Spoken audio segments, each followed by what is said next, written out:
BJP అగ్రనాయకత్వం అట్లాగే RSS కూడా తెలంగాణ మీద పూర్తి స్థాయిలో ఫోకస్ పెట్టినట్టే ఉంది.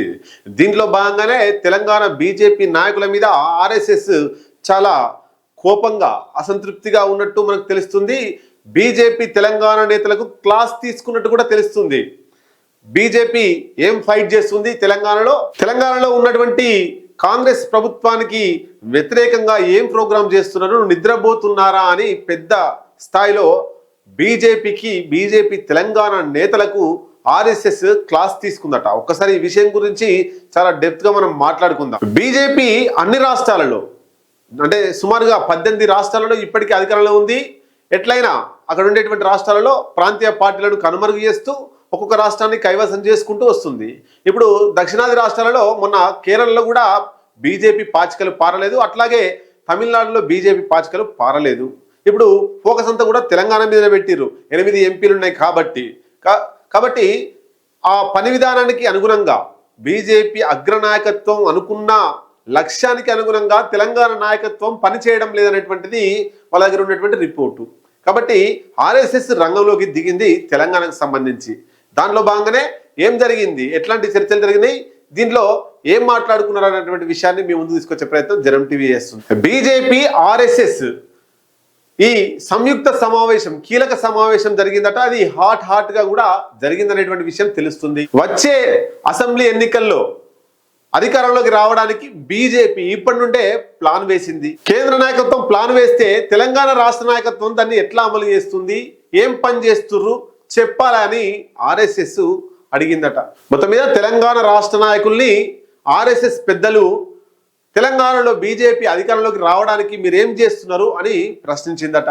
ఇందులో ప్రధానంగా చర్చకు వచ్చినటువంటి అంశాలు ఏంటంటే, రాష్ట్ర ప్రభుత్వం చేపడుతున్నటువంటి ప్రజా వ్యతిరేక విధానాలకు మీరేం చేస్తున్నారు, మీరు ఏం పోరాటాలు చేస్తున్నారు, ఎలాంటి ఎండగట్టేటువంటి ఆందోళనలు చేస్తున్నారో చెప్పాలని ఆర్ఎస్ఎస్ తెలంగాణ బీజేపీని అడిగిందట. పార్టీ అన్ని స్థానాల్లో బలమైన అభ్యర్థులు, పార్టీ భావజాలాన్ని ఏ విధంగా ఇటు ప్రజల్లోకి అటు క్యాడర్లోకి ఏ విధంగా తీసుకుపోతున్నారు అనేటువంటి ప్రశ్నలు అడిగిందట. శుక్రవారం హైదరాబాద్ లో జరిగినటువంటి ఈ భేటీ బీజేపీ ఆర్ఎస్ఎస్ సంయుక్త భేటీ. దీంట్లో బీజేపీ నుండి కేంద్ర మంత్రులు కిషన్ రెడ్డి, ఇంకొక కేంద్ర మంత్రి బండి సంజయ్, పార్లమెంటరీ బోర్డు సభ్యులు లక్ష్మణ్, అట్లాగే బీజేపీ జాతీయ అధ్యక్షురాలు ఎంపీ డికే అరుణ, జాతీయ ప్రధాన కార్యదర్శి తెలంగాణ రాష్ట్ర ఇన్ఛార్జ్ సునీల్ బన్సల్, రాష్ట్ర బీజేపీ అధ్యక్షుడు రామచంద్రరావు, అట్లాగే ఎంపీ మల్కాజ్గిరి ఎంపీ బీజేపీ రాష్ట్ర కార్యవర్గ సభ్యులు ఈటల రాజేందర్, సంస్థాగత వ్యవహారాల ఇన్ఛార్జ్ చంద్రశేఖరన్, ఆర్ఎస్ఎస్ కీలక నేత అరుణ్ కుమార్ సహా ముఖ్య నాయకులందరూ కూడా పాల్గొన్నారట. అయితే ఇక్కడ సహజంగా ఆర్ఎస్ఎస్ మీటింగ్ పెడితే పుట్టు ఆర్ఎస్ఎస్ ఎవరున్నారో వాళ్ళే పాల్గొనాలి. కానీ దానికి భిన్నంగా ఈ సమావేశానికి ఈటల రాజేందర్ను ఆహ్వానించారు, అట్లాగే డికే అరుణను ఆహ్వానించారు. వీళ్ళు ఆర్ఎస్ఎస్ కాదు అయినా కూడా ఆహ్వానించారు. అంటే బీజేపీలో కొన్ని పరిణామాలు చేంజ్ చేసుకున్నారని దీన్ని బట్టి మనకు అర్థమవుతుంది.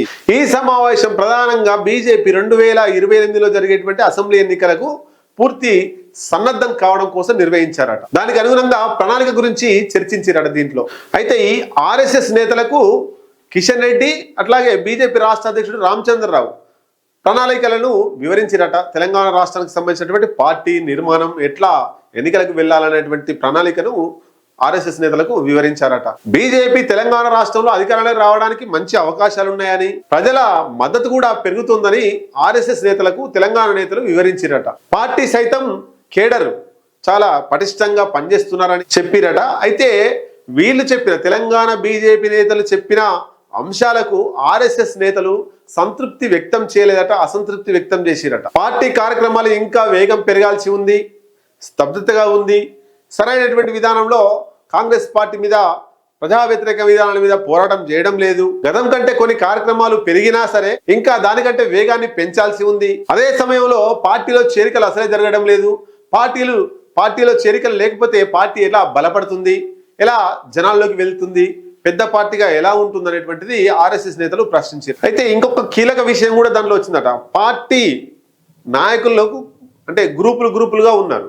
ఆ గ్రూపులో గొడవలలో ఆర్ఎస్ఎస్ నాయకుల్ని ఎందుకు లాగుతున్నారు ఆర్ఎస్ఎస్ ని ఎందుకు దానిలోకి లాగుతున్నారు అని ఆర్ఎస్ఎస్ ప్రశ్నించిందట. పార్టీ అంతర్గత వివాదాల్లో వ్యక్తులు గ్రూపులుగా విడిపోయిన వివాదాల్లో ఆర్ఎస్ఎస్ ను లాగడం మంచిది కాదు అని కూడా హితవు పలికిందట బీజేపీ నాయకులకు. పార్టీలో అంతర్గత విభేదాలుంటే, గ్రూప్ ఈజం ఉంటే సరిదిద్దుకోవాలి, కానీ ఆర్ఎస్ఎస్ ను లాగకూడదు ఆ గొడవలలోకి అని చెప్పిందట. అయితే సునీల్ బన్సల్ బీజేపీ జాతీయ ప్రధాన కార్యదర్శి, అట్లాగే తెలంగాణ రాష్ట్ర వ్యవహారాల ఇన్ఛార్జ్ సునీల్ బన్సల్ ఆయన గత కొన్ని రోజులుగా తెలంగాణ రాష్ట్రానికి రావడమే మానేసిండు.